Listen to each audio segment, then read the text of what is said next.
You will not believe the strange rules people once lived under. In a medieval village, the law could control almost everything. When you slept, what you ate, who you kissed, even how loudly you laughed on a Sunday. One wrong loaf of bread, one uncovered fire, or one sip of ale at the wrong hour, and suddenly you were the villain of the week. It sounds absurd now, but back then, these were not jokes. They were survival. Before we wander into those odd and wonderful laws, you hear a bell, low, slow. It rolls through the evening like thunder wrapped in iron, and with that sound, the village changes. Doors close, fires dim, even the dogs go quiet. The night has its master, and it is not the moon. But before we begin tonight's story, if you enjoy these calm history stories, please like the video and subscribe. Let us know in the comments where you are watching from and what time it is for you right now. Your comments means a lot to us. They help us to keep the work on. Your kind words are the biggest support we can get. Now, dim the lights and let's go back in time together. The bell keeps tolling and you stand in the narrow lane of a medieval village. The air smells of smoke and hay, and every cottage around you begins to hush. That single sound is not a call to prayer or to feast.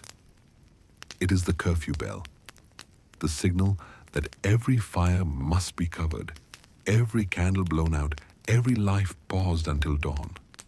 Imagine that. The law deciding your bedtime. If you disobey, a fine. If your window still glows, a bucket of cold water through the shutters. It feels more like school than freedom. And yet, this was real. Across England and France, villages obeyed the nightly bell, its name coming from the old French couvre-feu, cover fire. You picture a tired mother banking the ashes, a father glancing toward the manor to be sure no light escapes, and children whispering as if the bell itself can hear them. It was said the sound kept away both danger and sin. That only trouble walked after curfew. Outlaws, spirits, and lovers who thought the rules did not apply to them. Historians remain divided about what the curfew really meant. Some say it was a fire safety measure, because wooden homes could burn like dry straw. Others see it as a leash, a way for lords to keep peasants obedient. Maybe it was both. Either way, the bell ruled the night. There were always rebels, of course. A few villagers would sneak to the edge of the woods, light a secret flame, and talk until morning. If caught, they risked fines or shame in the stocks, all for daring to stay awake. You almost laugh. It is like being punished for insomnia. At least, no one could confiscate your dreams. Still, some found comfort in the rule. They said the bell marked the heartbeat of the village. When it rings, a shepherd once said, we all breathe together. Maybe there is something soothing in that, a whole community exhaling into silence. The night deepens. You watch the mist curl along the fields, hear the reeds whisper by the pond. Somewhere, an owl calls once and falls quiet again.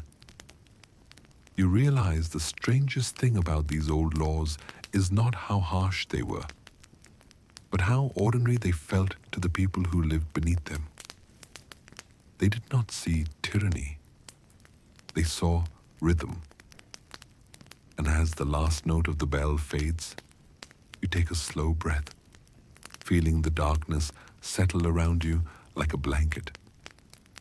You are inside their world now, where rules shaped dreams, and even sleep was something the law could command.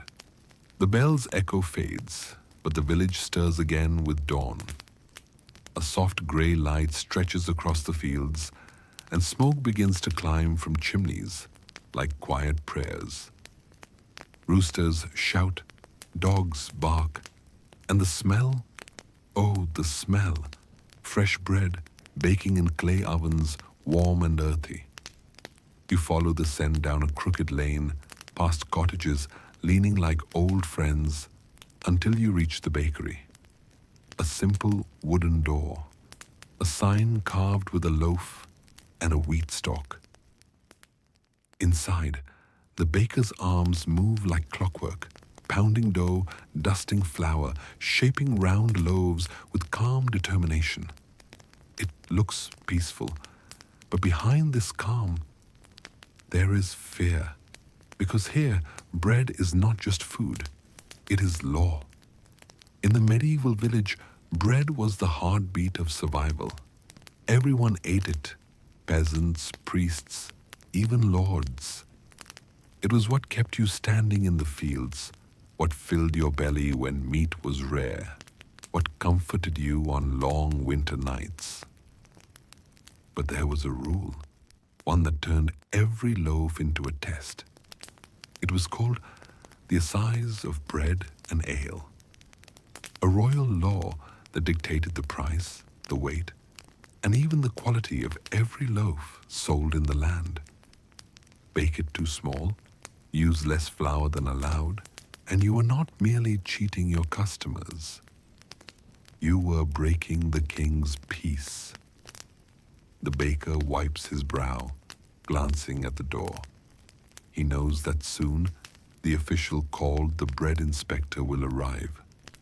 A stern man with a set of scales and no sense of humor. If your bread weighs light, even by a handful of crumbs, you could be fined, whipped, or worse, put in the village stocks. Imagine that.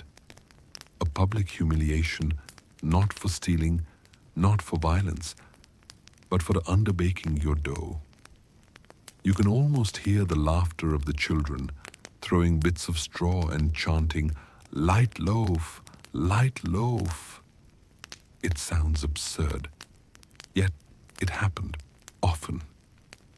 Historians tell us this law was introduced around the year 1266 in England.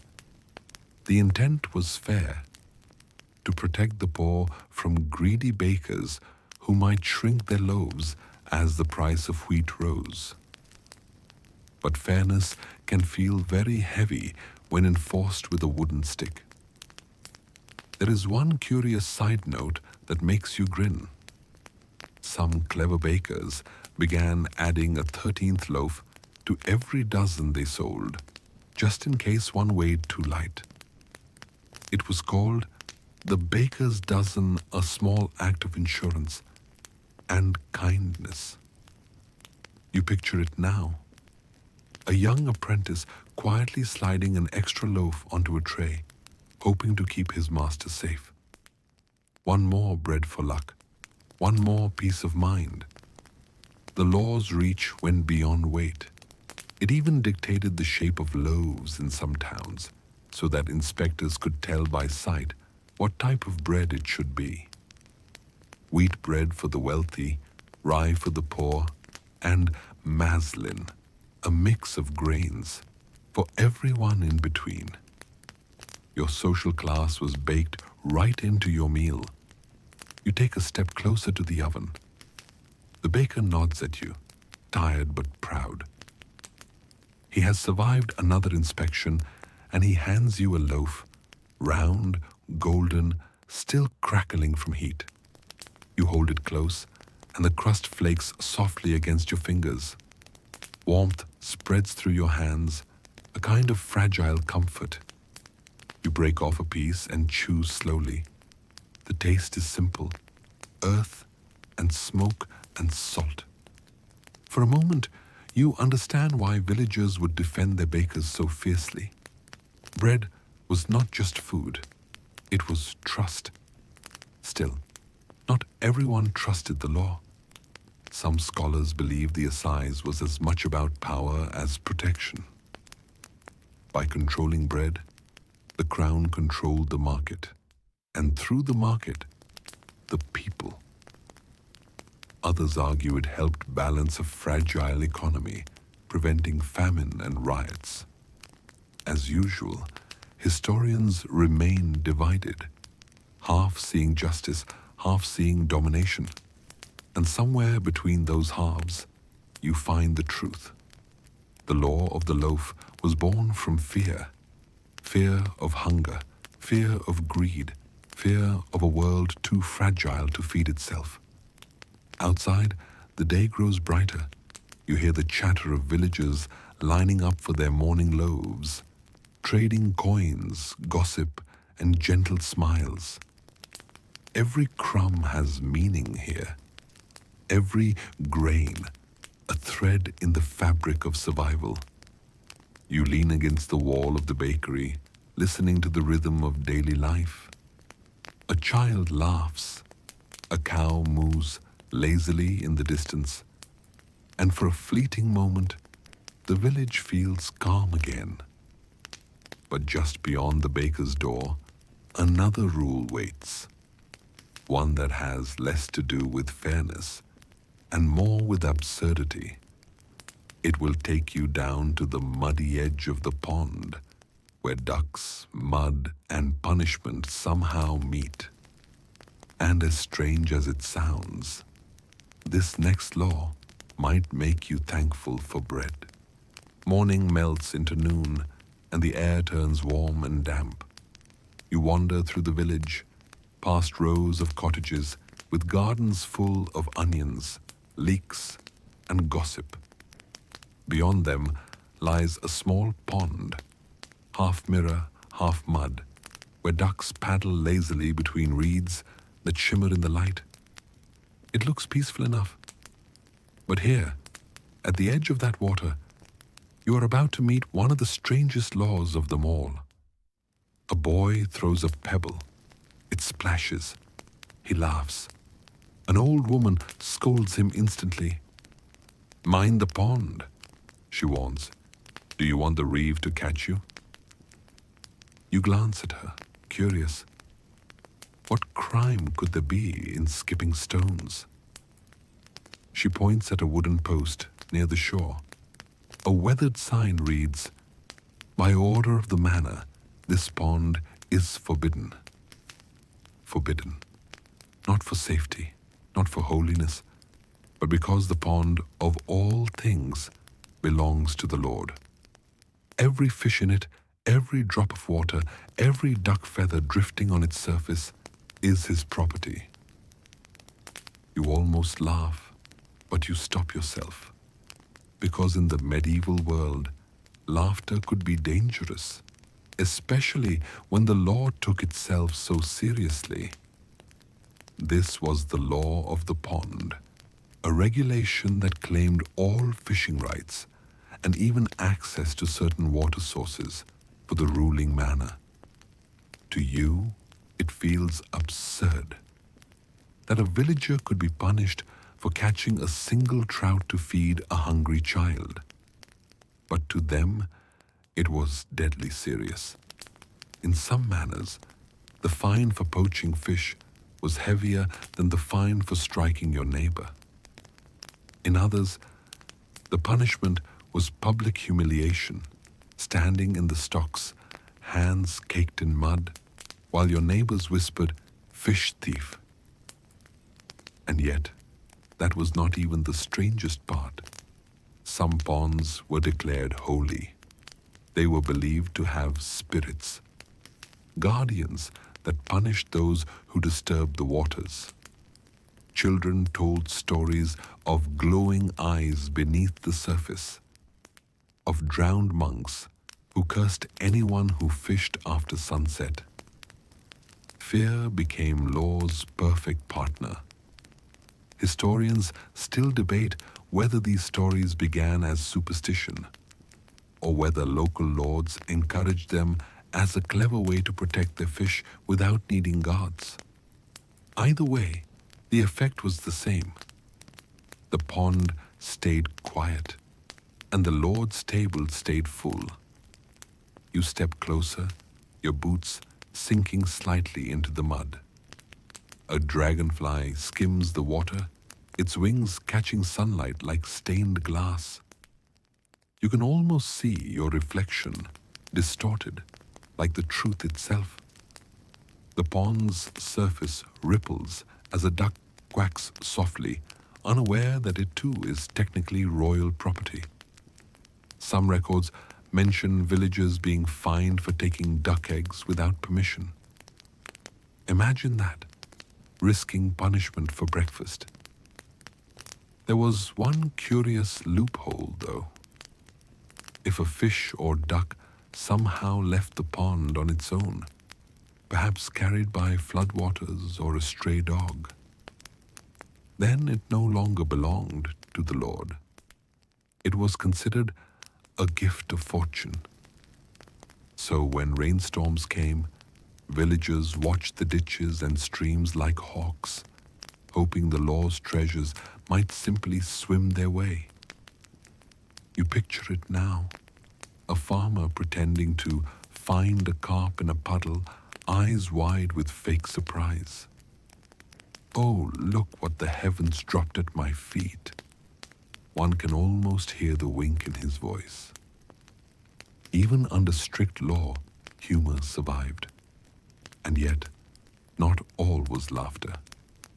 In some towns, the pond became a stage for judgment. When a villager was accused of witchcraft or theft, they might face the trial by water. Bound and tossed into the pond, they were watched closely. If they sank, they were innocent. If they floated, guilty. It was the cruelest irony, where even survival was a form of proof against you. You stare at the water's surface, quiet now except for the lazy motion of the reeds. The idea of justice feels fragile here, like a reflection that ripples and disappears when touched. And perhaps that was always the point, to remind everyone that truth, like water, belonged to those who claimed it. Still, there were rebels, always rebels. Some villagers fished secretly at night, using bare hands or wicker traps. They whispered to the ducks to stay silent. Sometimes they were caught, sometimes not. But when the stew pot bubbled quietly by the fire, the taste of that forbidden fish must have been sweet indeed. One old record tells of a man who claimed he was not fishing, but simply washing his sins away. The reeve fined him anyway.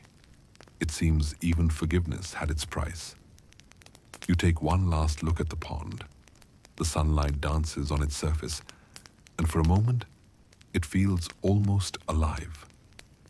Laws come and go, you think, but water remembers everything.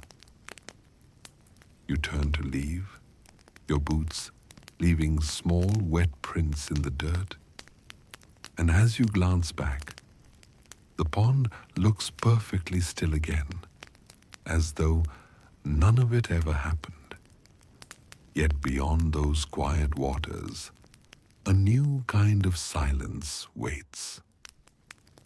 Not the stillness of nature, but the forced hush of human obedience. It is Sunday tomorrow, and the next strange law will tell you exactly how quiet your soul must be. The pond fades behind you, its ripples swallowed by distance. You walk through morning mist that clings to the fields like pale silk. Somewhere, a church bell rings softly.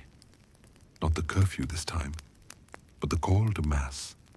It rolls across the valley, steady and solemn. And with it comes another law, one quieter than the rest, but no less powerful. Sunday, the day of rest, or so it should be. But in the medieval village, rest did not mean freedom. It meant obedience and silence. By order of church and crown alike, Sunday was sacred time. Work was forbidden, markets closed, music silenced. Even laughter could be dangerous if it echoed too loudly beneath the steeple's shadow. You strolled through the lane as the villagers shuffled toward the church. Their clothes are plain and clean, faces freshly washed, the smell of soap and damp wool in the air. No one dares to skip Mass. To do so could mark you as suspicious, even sinful. The priest's eyes see everything. Inside, the air feels heavy. Incense and candle smoke twining in slow motion. You take a seat on the rough bench, wood worn smooth by 100 weary knees. The sermon begins, long and stern. No whispering, no yawning, no glancing at the window to see if your cow has wandered off again. You listen, because to listen is to obey. It may sound simple. Do not work on Sunday, but the rule spread its roots deep into daily life. You could not spin wool. You could not mend shoes. You could not even cook certain meals, for fear that the smell of roasting meat might be judged a sin of gluttony. And heaven help you if you were caught playing dice or singing bawdy songs. Records from England, France, and Germany speak of strict Sabbath laws. Rules meant to honor the divine day, but many of them were enforced with punishments far from divine. A woman in 14th century Norwich was fined for washing laundry on a Sunday morning. Another in France was made to kneel before the church for knitting by her window in the Lord's hour. Even children were taught early. Work 6 days, and on the 7th, be still. Though, of course, still often meant sitting through sermons long enough to doze off mid-prayer. If you have ever tried to stay awake through a long Zoom meeting, you understand the struggle perfectly. Yet, as always, history blurs the edges. Not all priests enforced the silence harshly. Some understood the rhythm of village life. That animals needed feeding, fires needed tending, and bread did not wait for holy hours. They looked the other way, so long as no one made a show of disobedience. Historians remain divided on how rigid these laws truly were. Some say they reflected genuine devotion, others that they became tools of control, where faith and fear danced in uneasy partnership. There was a curious custom, though, a small rebellion wrapped in reverence. After Mass, villagers would gather just beyond the churchyard walls, far enough not to be seen as irreverent, close enough to claim innocence. They would share ale, swap gossip, and quietly celebrate surviving another week. They called it church ale, technically forbidden, but tolerated, perhaps because even priests knew that holiness without joy grows heavy too quickly. You watch the villagers now, the way they file out of church, squinting at the sunlight like creatures waking from hibernation. A group of boys begin to chase each other near the gate, and instantly an elder scolds them. "Not on the Lord's Day." The boys freeze, guilty and grinning. It is a dance older than memory, play and prohibition hand in hand. The quiet settles again. You walk along the narrow street, hearing only the faint creak of a wooden sign in the wind. Somewhere a bird sings, a blackbird, sweet and defiant, its melody threading through the stillness like rebellion. You cannot help but smile. Even nature breaks the law. There were darker sides to this silence too. For the poor, Sunday could feel like punishment. Work was life, and rest without bread meant hunger. Some pleaded for mercy, to thresh, to bake, to fetch water. But the rules rarely bent. You think of a mother standing by an empty pot, her hands folded in forced patience, waiting for the sun to set so she could cook again.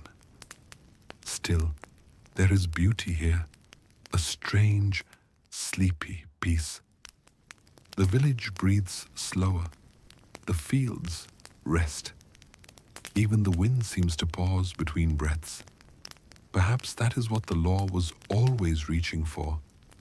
Not silence for power's sake, but silence to remember being alive. By evening, the bell rings once more, a softer tone now, signaling that the sacred day is ending. You watch as windows glow again, fires spark, and laughter timidly returns. Children chase shadows, dogs bark, and life resumes its noisy pulse. You exhale, feeling the rhythm of this world, a rhythm made of rules and small resistances. It seems that in every corner of the village, law tries to shape life into order, and life stubbornly keeps wriggling free. And soon you will see how far that struggle can go. Because when love enters the story, even the Lord himself tries to write the rules. The next strange law will take you to the heart of the manor, where kisses require permission and marriage itself is taxed. The quiet of Sunday drifts away like morning mist, and the village stirs again. A rooster crows from a rooftop, a wheel creaks on the muddy lane, and somewhere a lute begins to play a shy, hopeful tune. It sounds like something ancient, something full of secrets and promises. You follow the melody until you see them. Two young villagers walking side by side, their hands barely brushing. They are smiling, but their smiles hold a kind of worry too. Because here in the medieval village, even love has rules. They stop at the gate of the manor where the Lord Steward waits with a wax tablet and a feather quill. The young man bows. The young woman curtsies. And before they can marry, before they can even kiss, they must ask permission. This is the law of the Lord's consent, a rule woven deep into feudal life. The Lord, as master of the land and all who lived upon it, was entitled to control marriages among his peasants. It was called merchet, a fee or approval paid to the manor for the right to wed. Sometimes it was a coin, sometimes a chicken, sometimes even labor for a day. Romance had an invoice. You stand beside the couple as they wait.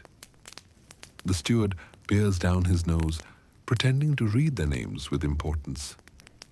He asks their families' names, their land, their trade. Finally, he nods. Permission granted. For a price. It feels strange, like love itself being measured by weight and worth. But to the medieval mind, it made sense. Marriage meant property, and property meant control. When two villages joined, their households combined, their taxes shifted, their labor might move to another field. The Lord's ledger had to stay balanced. Still, you cannot help but smile at how life always finds a way to bloom through the cracks. Even with rules and fees, Young hearts rarely waited for paperwork. Some couples secretly plighted their troth, an informal vow made in private, often sealed with a kiss under a moonlit tree. Church law considered such vows binding, though manorial law did not. It was an ancient loophole, a whispered rebellion written in affection. You imagine it now.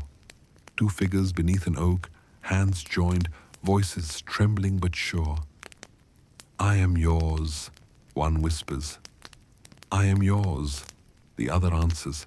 No seal, no priest, just breath and moonlight and faith. Of course, not every story ended sweetly. If the Lord discovered such a secret vow, punishment could follow.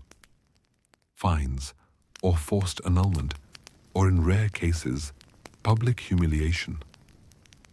One tale from an English manor speaks of a young man made to walk through the village wearing a wooden yoke for stealing a maiden's promise without permission.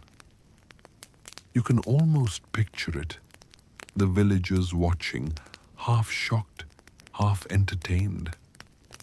And yet, despite the embarrassment, the couple married later anyway.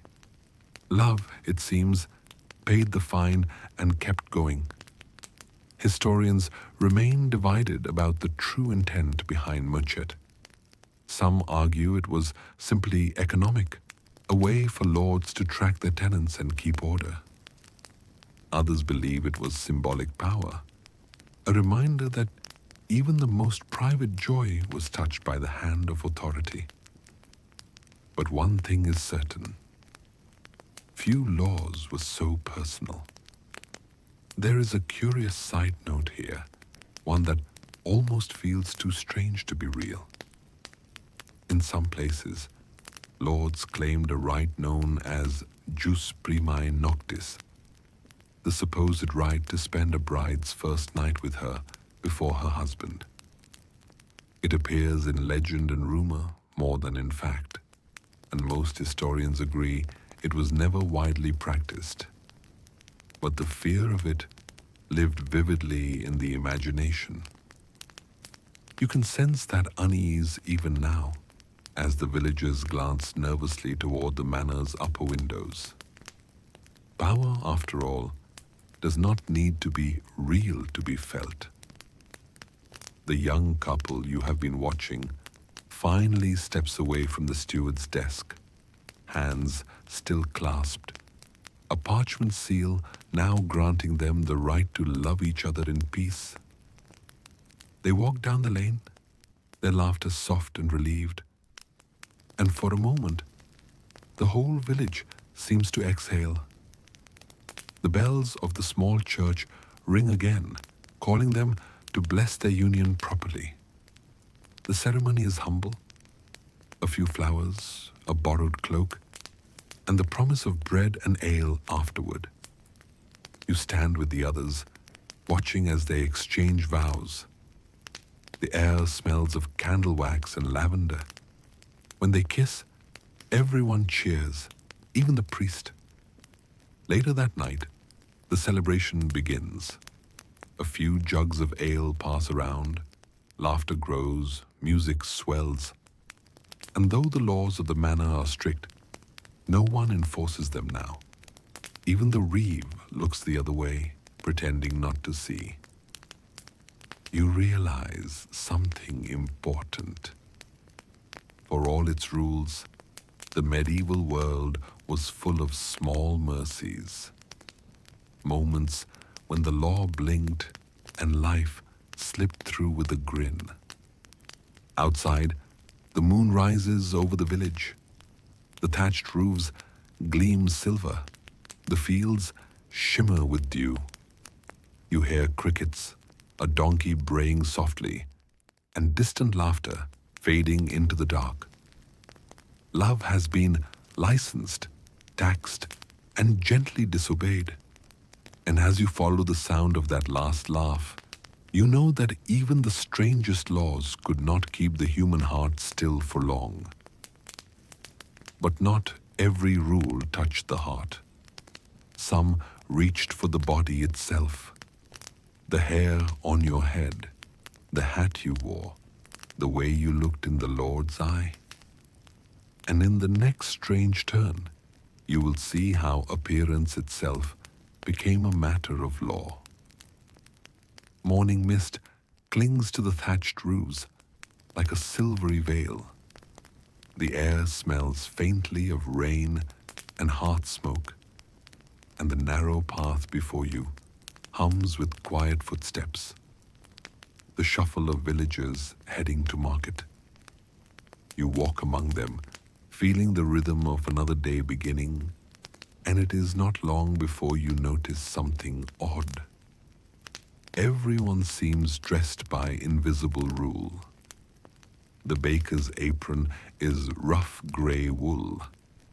The reeve's wife wears a dark green cloak, and near the well, a man in bright crimson cloth is being stared at by nearly everyone. The red shimmers like a flame against the fog, and the whispers start immediately. Someone mutters, "He should not be wearing that." Another snickers, "He thinks he is a knight." You soon learn that in this village, as in many across medieval Europe, your clothing was not simply a matter of taste. It was a matter of law. These were the sumptuary laws, rules that dictated what people could or could not wear, based entirely on their social rank. In theory, they kept order. In practice, they kept everyone in their place. A commoner could not wear silk, a peasant could not wear fur, and heaven forbid anyone below the rank of a knight dare to appear in scarlet or gold. Those colors were reserved for nobility, as though dye itself carried authority. You glance again at the man in red. He fidgets under the weight of the stairs. His boots are muddy, his face sunburned. He is no nobleman, just a miller who wanted to look fine for market day. A constable approaches, clears his throat, and writes his name in a small ledger. A fine will be due by sunset. You cannot help but chuckle softly. The punishment seems absurdly small for such a grand offense, perhaps a few pennies. But the shame burns brighter than the coin's worth. People whisper, the miller blushes, and the world quietly resets itself. The historical roots of these laws run deep. By the 13th century, England, France, and even the Italian city-states had all developed elaborate dress codes. In England, under Edward III, it was declared that no one under the rank of a knight could wear velvet or sable. In Florence, laws dictated sleeve length and jewelry size. Even the clergy got involved, claiming modesty as their defense, though their robes were often the most expensive of all. You pause by a fountain where a washerwoman hums softly, wringing linen in icy water. Her hands are raw, her sleeves rolled high. She tells you, half laughing, half tired, that she once saw a fine merchant's wife fined for wearing a silver comb. Too noble for her station, the steward had said. Too shiny for her taste, she mutters now, and you both laugh quietly. A light joke drifts across your mind. Imagine living in a world where even your socks could start a class war.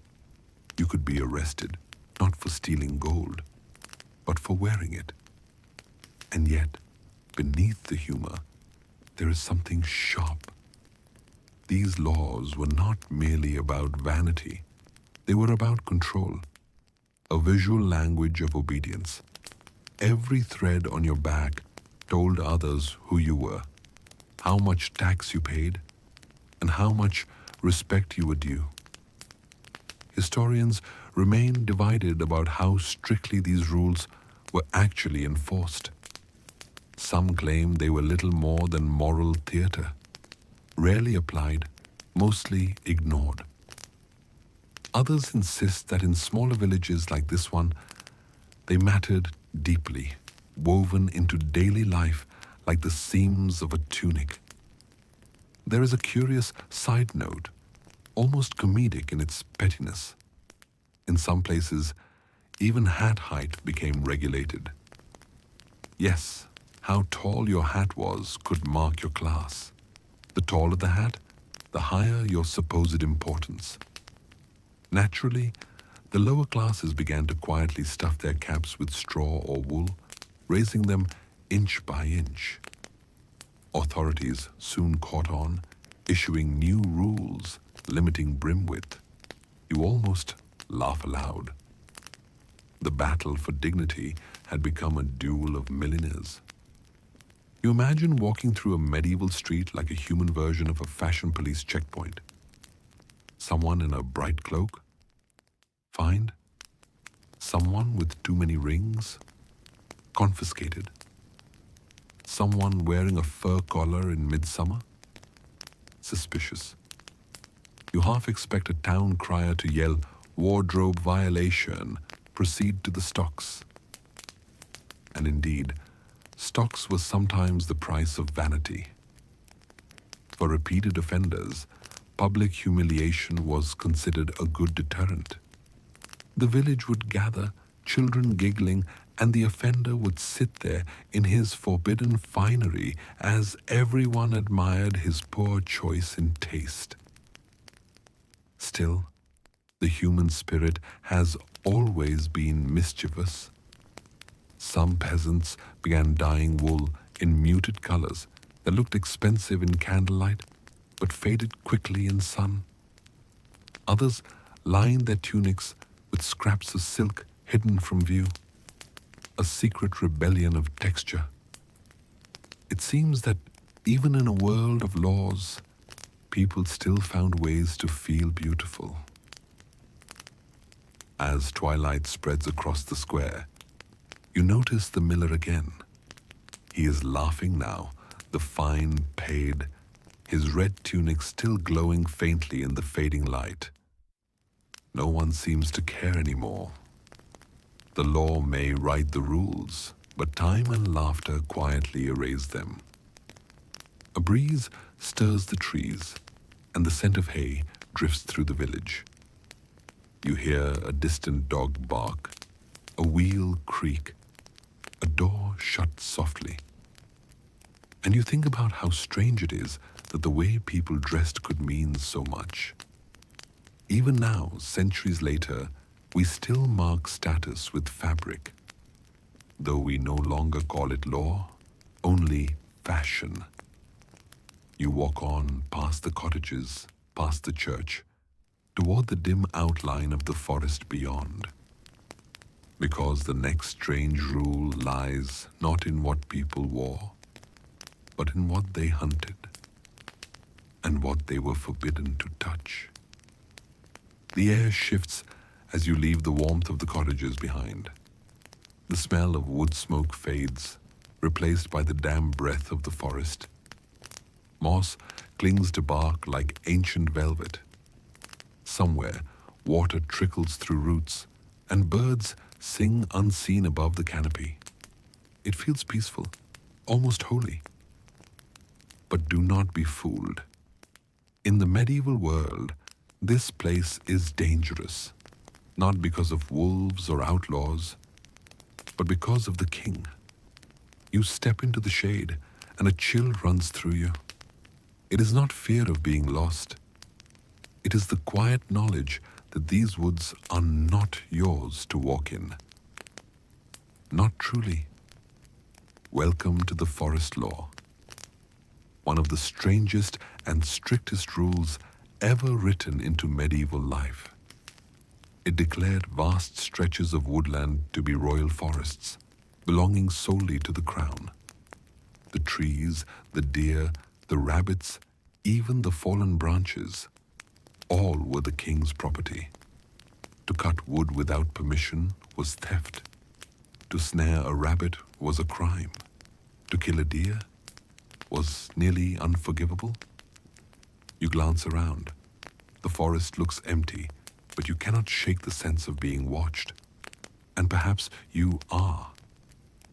The king's foresters, part ranger, part spy, move silently through these trees, trained to catch trespassers. A squirrel scampers across the path. You smile. Surely no one could punish a person for watching a squirrel. But you recall a record from the reign of Henry II, of a man fined for gathering firewood beneath the shadow of a royal oak.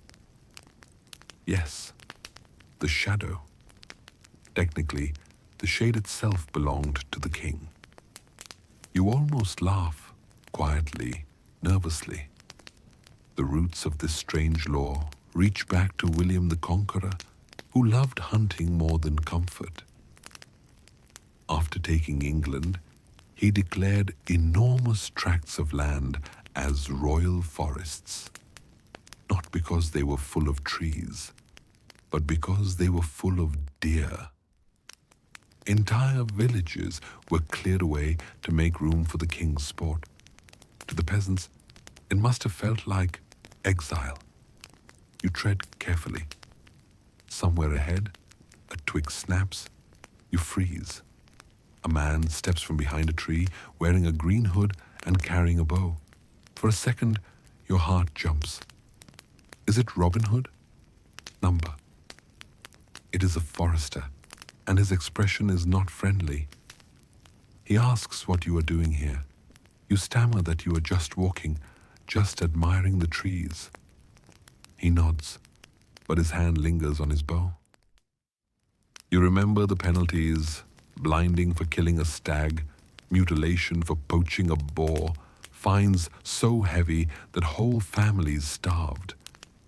You quickly assure him you have no traps, no knife. He studies you for a moment, then vanishes back into the shadows. You let out a breath you did not realize you were holding. The forest feels darker now. The sunlight through the leaves looks like gold you are not allowed to touch. Historians still debate whether the forest laws were as cruel as legend claims. Some point to records of leniency where fines replaced punishments. Others insist the harshness was real, especially under Norman kings who valued their game above their people. Whatever the truth, the fear of these woods lived in the peasant mind for generations. There is a curious side note about how people began to bend the rules quietly. Some villagers raised rabbits in hutches and claimed they were domestic, not royal property.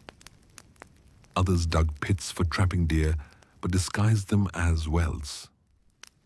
One chronicler even describes a farmer who painted his snared pheasant grey and insisted it was a village pigeon. You almost admire the creativity. The law even extended to fallen branches, so-called deadwood. Collecting it without permission was illegal, so villagers developed what they called hooking rights.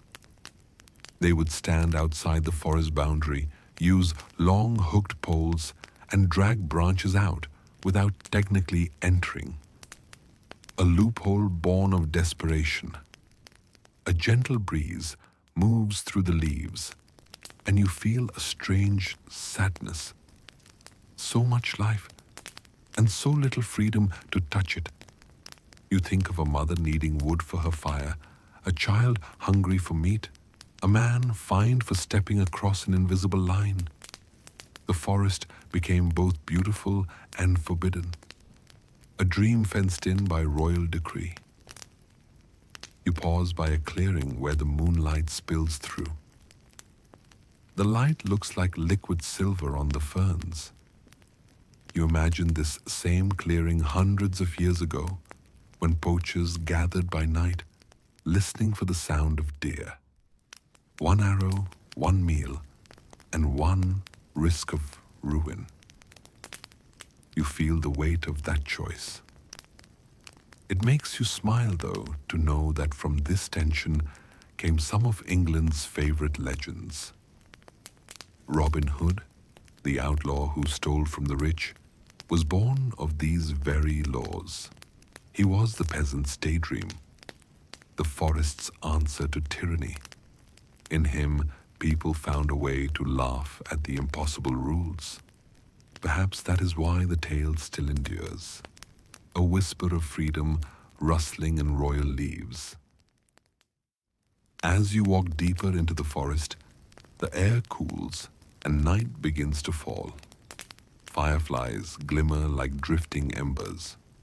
The laws of the forest, the rules of the manor, the price of love and color.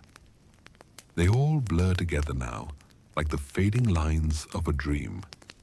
And just as the first owl hoots, you hear something else. A distant bell from the village calling you back.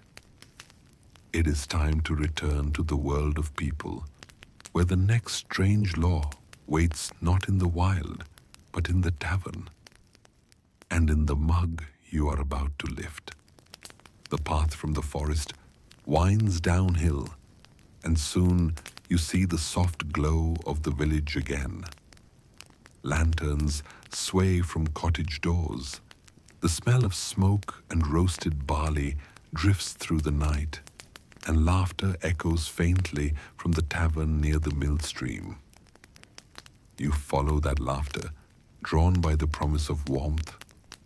Inside, the air is thick with the scent of ale and bread. Yeasty, sweet, alive. You slide onto a bench beside a group of villagers, their faces flushed, their voices merry. But even here, in the one place people come to forget their worries, you will soon discover that the law is watching too. Because in this world, even your beer had to follow the rules. The assize of bread and ale, first established in the 13th century, was one of the strangest yet most practical laws of the Middle Ages. It dictated exactly how bread and ale should be made, how much they should cost, and what ingredients could be used. Too weak, too watery, too expensive. And the brewer or baker could face punishment. At first glance, it sounds sensible, a way to protect the poor from cheating. But as with most medieval laws, it came wrapped in layers of absurdity.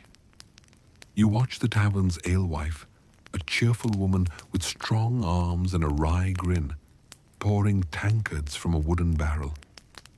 She sets one before you, foam spilling slightly over the rim. You take a sip. It tastes earthy, faintly smoky, and strong enough to make you blink. She winks.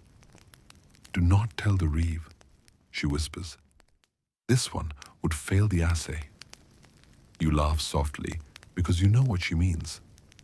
In many towns, ale tasters were appointed by the lord or reeve to test every batch of brew.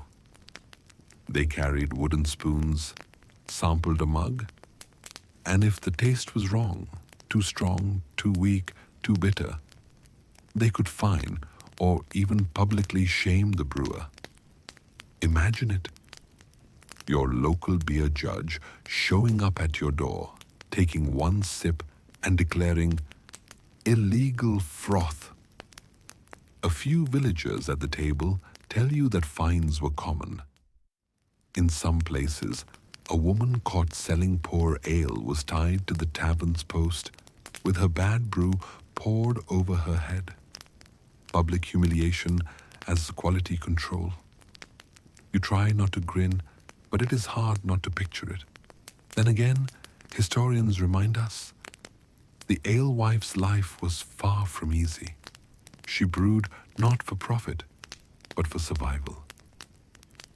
Allah was safer than water, and selling it was often a woman's only income. To be fined for a weak batch could mean her children went hungry that week. So she learned to cheat the law gently.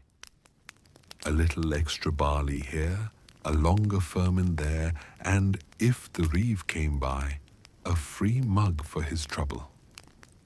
The same law applied to bread. The village baker, whose shop stands near the green, had to follow a dizzying set of measurements. The size of a loaf changed with the price of grain.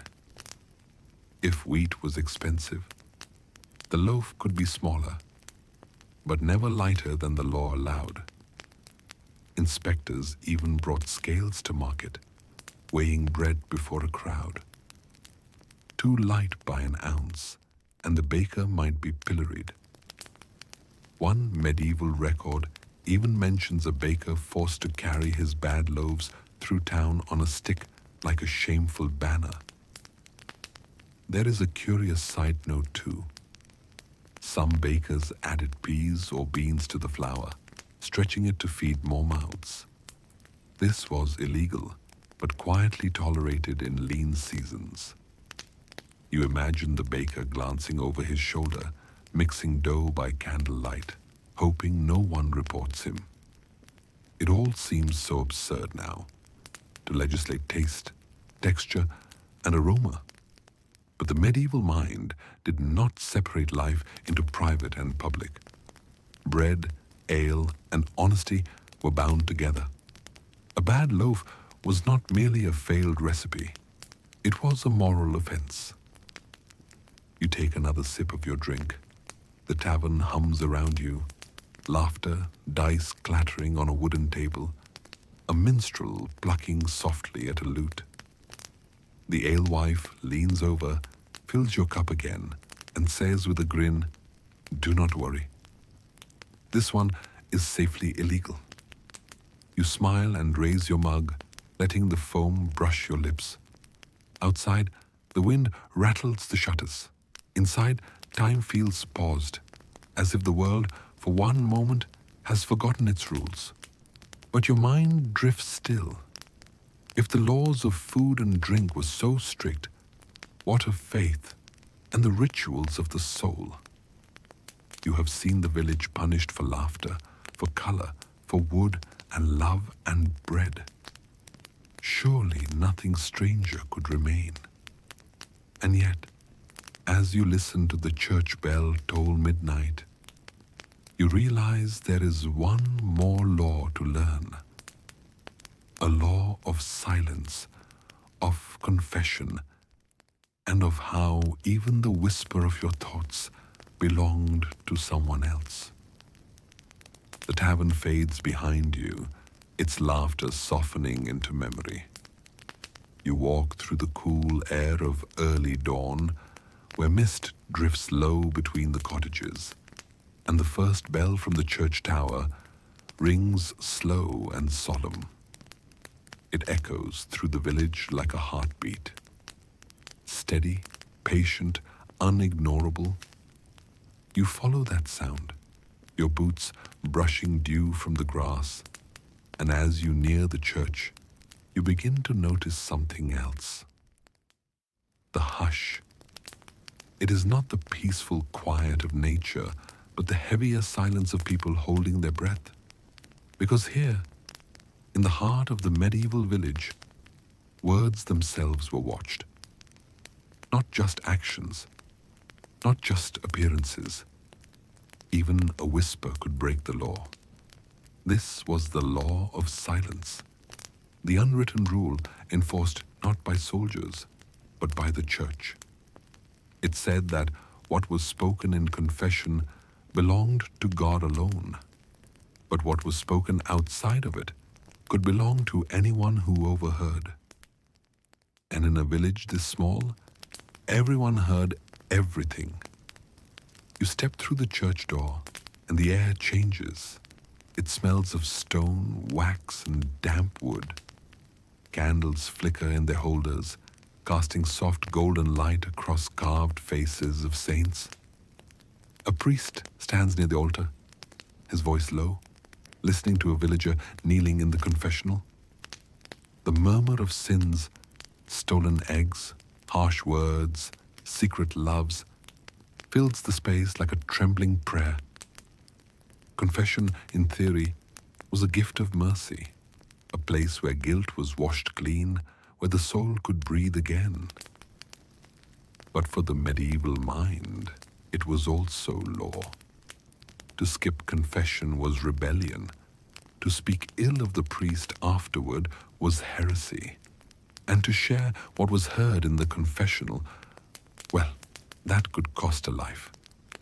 You stand in the shadow of the pews and listen. The priest raises his hand, offers the sign of absolution, and whispers, "Go in peace." The villager nods, crosses himself, and leaves looking lighter. Yet outside, you notice two others waiting by the church door. They whisper about him. What did he confess this time? One asks, the other shrugs. Something about his neighbor's cow, I think. You cannot help but sigh. Even where silence is sacred, the tongue cannot resist the dance of rumor. And rumor itself was dangerous. In the Middle Ages, gossip could be treated as a crime, not just impolite, illegal. It was called defamation of word, and if someone accused you of spreading lies, you could be hauled before the manorial court. Punishments varied: a fine, a public apology, or being forced to stand before the village and repeat your own insult aloud. A sort of poetic justice. There is a curious side note from the 14th century Norwich of a woman named Alice Le White, who was fined for calling her neighbor a chicken thief and a witch. The court ruled that even if the witch part was true, the chicken part was not provable. You almost laugh aloud. Truth was negotiable, but poultry was sacred. Historians remain divided on how much power confession truly held over daily life. Some argue it was an act of genuine comfort, where peasants found their only chance to unburden their hearts.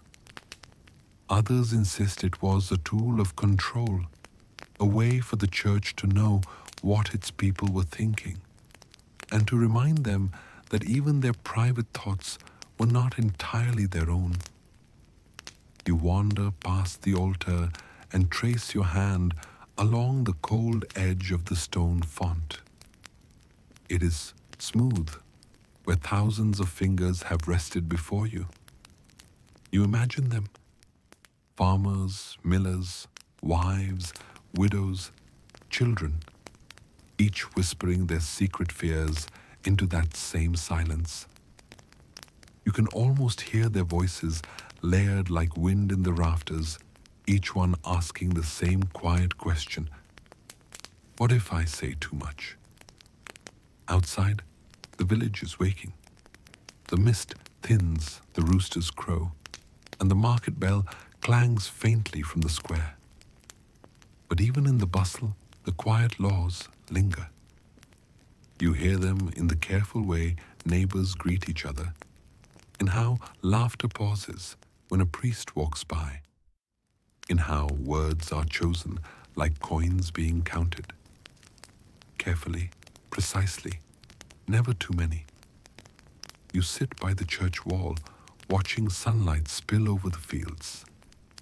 It is hard to imagine living in a world where every sound, every color, every act came wrapped in regulation. And yet, somehow, people still lived, still loved, still laughed under those rules. Perhaps that is the greatest miracle of all. A gentle wind moves through the grass. You can smell earth, hear the faint buzzing of bees. And as the village stirs to life again, you feel the story drawing to its end. The forest, the marriage vows, the bread and ale, the clothes and the whispers. They all merge now into one soft truth. For all their strange laws, the people of the medieval village were not so different from you. They wanted safety, order, and just enough freedom to feel alive. You rise slowly, stretch your arms, and let the morning sun warm your face. The world feels softer now, like it has forgiven itself. The bells ring once more, not as warning, but as comfort. And as their echoes fade, the words of the past grow quieter until there is nothing left but the steady rhythm of breath and the gentle sigh of the fields. You close your eyes. The story is ending. And now, as the sound of the church fades into birdsong, you let yourself rest, drifting softly back to the peace of the present. The world grows dimmer now. The air is still, and the last light of day stretches thin across the roofs of the village. You walk once more down the lane, past the well, past the quiet fields where the wheat sways like water. The strange old rules you learned tonight linger in your thoughts. Laws about color and kisses, bread and deer, words and silence. They sound so impossible now, and yet each one was once someone's truth. You imagine the people behind them, the miller in his forbidden red tunic, the bride waiting for her lord's permission, the poacher hiding beneath a moonlit oak, the alewife laughing behind her counter, the priest listening to endless secrets. They all lived by those rules, and still they found small ways to smile. The world was harsher then, but also strangely simple. There was comfort in knowing your place, even if it was unfair. There was rhythm in obedience and beauty in survival. Every rule was another shape carved into the slow sculpture of time. Now, centuries later, you stand in their echo. The night settles in gently. No punishments, no watchers, only the steady hum of life continuing. Crickets begin their soft chorus. The river murmurs beyond the meadow. You breathe in, and the air smells of cool earth and grass. For a moment, you feel the weight of all those forgotten lives resting like dust upon your skin. And it feels peaceful, because history, no matter how strange, always ends the same way, in quiet. The laws fade, the kings sleep, the churches crumble, and the villagers' laughter becomes the breeze through the trees. So now you let your thoughts slow down. Your pulse softens. Your shoulders grow heavy. The past drifts away like smoke, and only stillness remains. If you listen carefully, you might still hear them. The faint hum of the village at rest, the creak of a mill wheel turning, the whisper of a lullaby through an open window. It is the sound of life finding peace after rules, the sound of time itself laying down to sleep. You smile and let your eyes close. You have wandered far tonight, through centuries and stories, through absurd laws and quiet courage. And now you are home again, safe, warm, and weightless. If you enjoyed this calm history story, please do not forget to like the video and subscribe. Sweet dreams.